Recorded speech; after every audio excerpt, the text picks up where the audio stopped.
아침 묵상에 오신 여러분들을 환영하고 축복합니다. 하나님께서 새로운 날을 허락하셨는데요. 새로운 날을 걸맞는 새로운 은혜로 오늘 하루 우리 인생을 지킬 줄 믿습니다.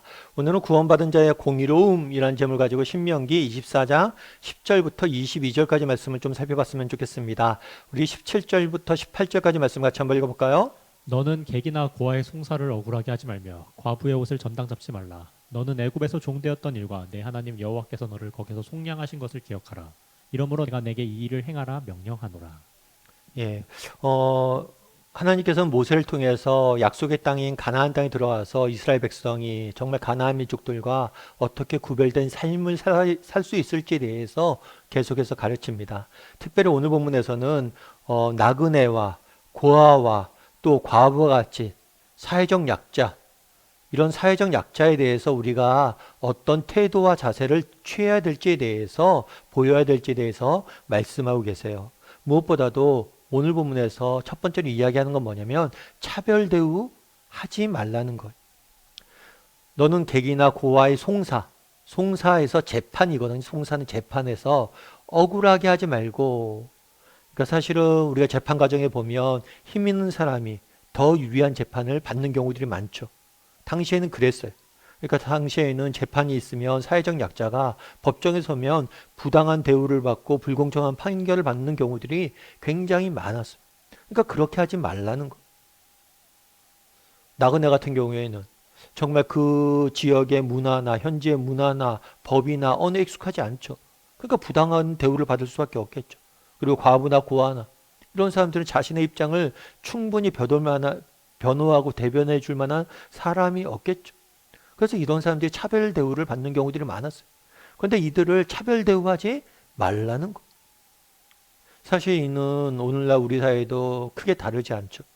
뭐 그런 말 있잖아요. 유전무죄, 무전유죄.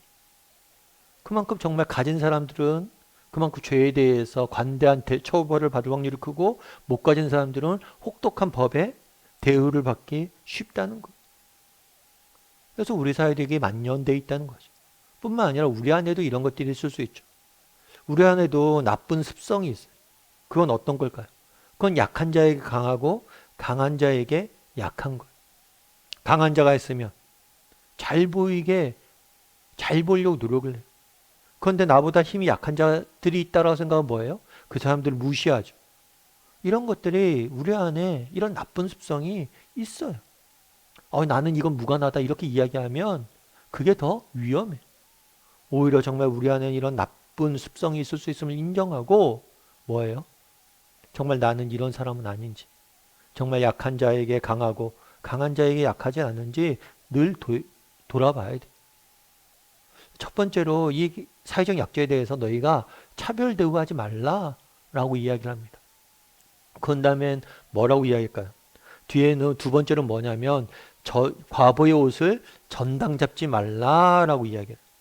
그럼 과부의 옷을 전당 잡지 말라는 건 뭘까요? 과부의 옷은 그런 거예요. 이 옷이 남는 재산이 아니에요. 정말 옷이 한 벌밖에 없어요. 그럼 그 옷마저 뺏는다면 이 사람은 입을 옷조차도 없잖아요. 그러니까 최소한의 생계 수단은 보장해 주라는 거. 사회적 약자나 가난한 사람들이 있다면 정말 그들의 인권과 권리와 생계는 너희가 보장해 주기 위해서 노력을 해야 된다는 거예요. 그들이 가진 마지막 것까지 너희가 뺏어서는 안 된다고 말하고 있는 거죠. 그런 다음에 이런 이야기를 해요. 그럼 왜 우리가 약한 자들을 이렇게 대우해야 됩니까? 했을 때 뭐라고 그래요? 너는 애굽에서 종되었던 일을과 내 하나님 여호와께서 너를 거기서 속량한 것을 기억하라. 너희가 나그네나 고아나 이런 사람들, 과부나 이런 사람들 너희가 학대하는데 너희가 과거에 종이 아니었냐? 너희가 과거에 나그네지 아니었냐? 그 시절의 일들을 너희가 잊지 말라는 거. 우리도 마찬가지란 거죠. 여러분, 우리가 늘 기억해야 돼요. 뭘 기억해야 돼요? 우리가 나그네였다는 사실. 우리가 죄인이었다는 사실. 그런데 하나님께서 우리에게 은혜 베푸셔서 우리를 하나님의 자녀로 삼아 주셨고 우리의 인생을 놀라운 은혜로 우리를 뭘 한 거예요? 이날 이때까지 지켜오시고 보호해 주셨다는 것. 너희가 이 사실을 잊으면 안 된다는 것. 신약 성경에서 예수님께서는 이것을 10만 달란트 빚진 종의 이야기로 비유를 하죠. 엄청난 빚을 진 사람이 있었습니다. 이 사람의 빚을 탕감해 줬어요. 그런데 이 사람이 자신에게 조금 빚진 사람에게 이자를 받고 그 사람들을 학대하는 거예요. 이러면 되겠냐는 거예요. 우리가 하나님께서 우리에게 베푸신 것들을 생각해 보라는 거예요.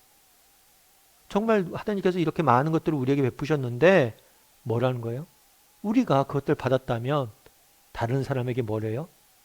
그런 받은 은혜를 베풀 수 있어야 된다는 거예요.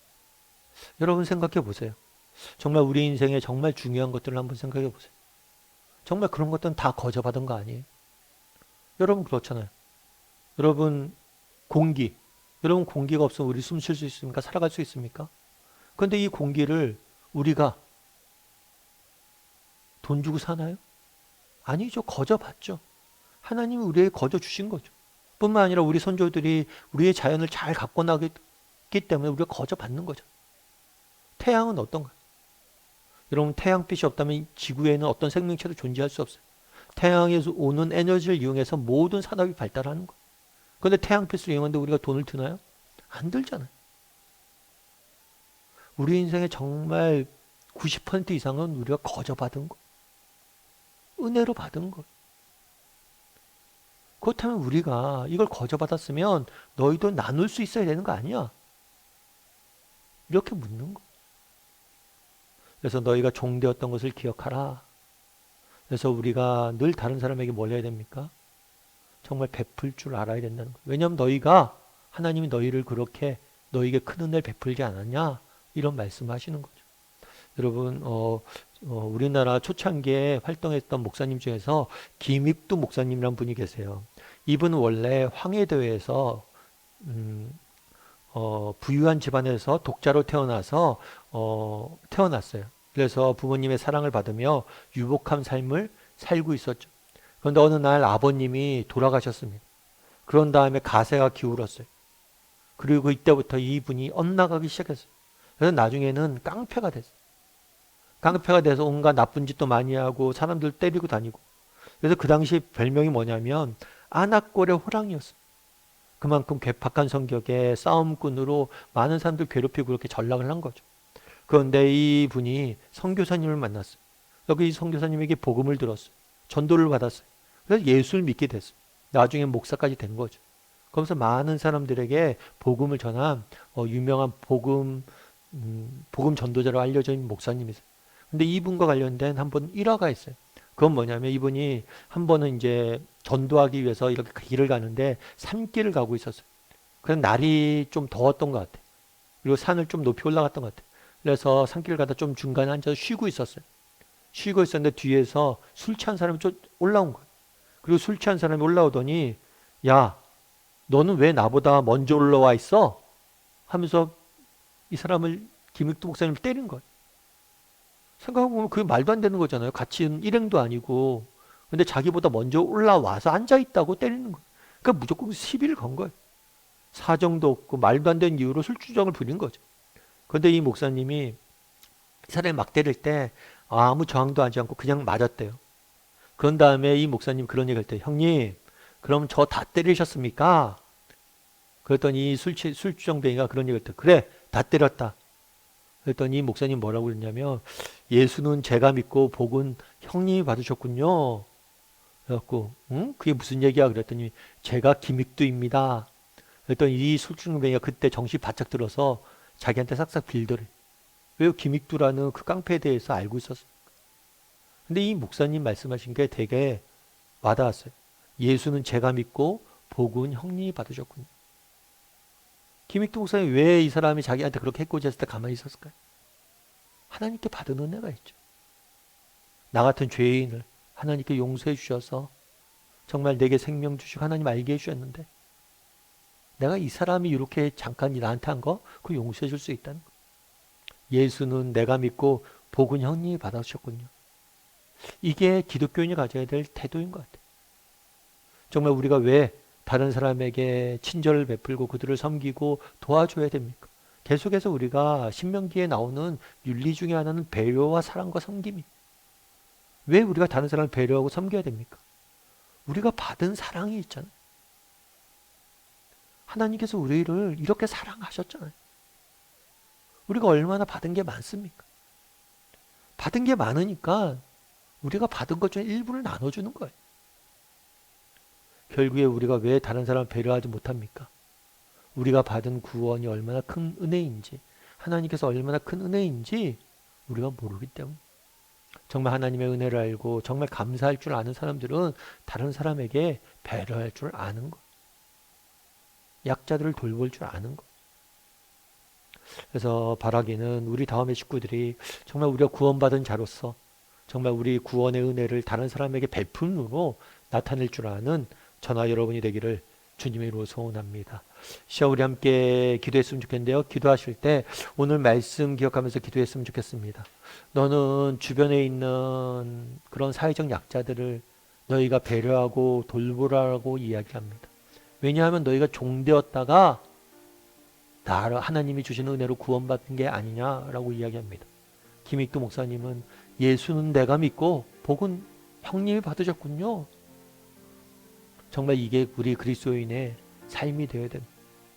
정말 우리가 받은 구원의 은혜를 나눌 줄 아는, 정말 우리가 받은 것들을 기억하고 다른 사람에게 베풀 줄 아는 사람이 되게 해달라. 정말 우리 하나님께서 받은 것이 우리에게 베푸신 게 얼마나 많아요. 우리가 가진 모든 것이 하나님 거저 주신 거 아니에요. 그런데 우리가 인색하게 다른 사람을 대하지 않게 해달라고. 정말 우리가 구원의 은혜를 얼마나 큰 구원을 받았는지 기억하고 그 받은 구원을 이웃에게 나눌 줄 아는 사람이 되게 해달라고.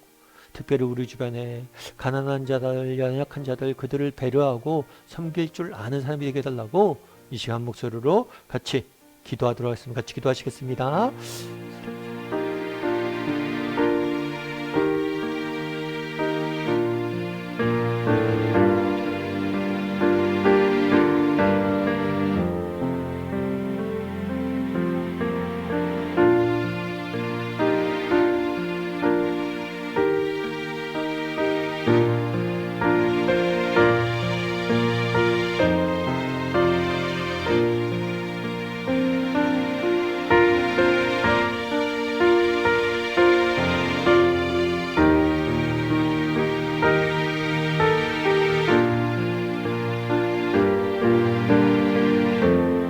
사랑의 하나님, 정말 이 땅을 살면서 우리가 하나님에게 얼마나 많은 은혜를 받았는지, 하나님께서 내 인생에 얼마나 많은 것들을 허락하셨는지 기억하게 도와주시옵소서.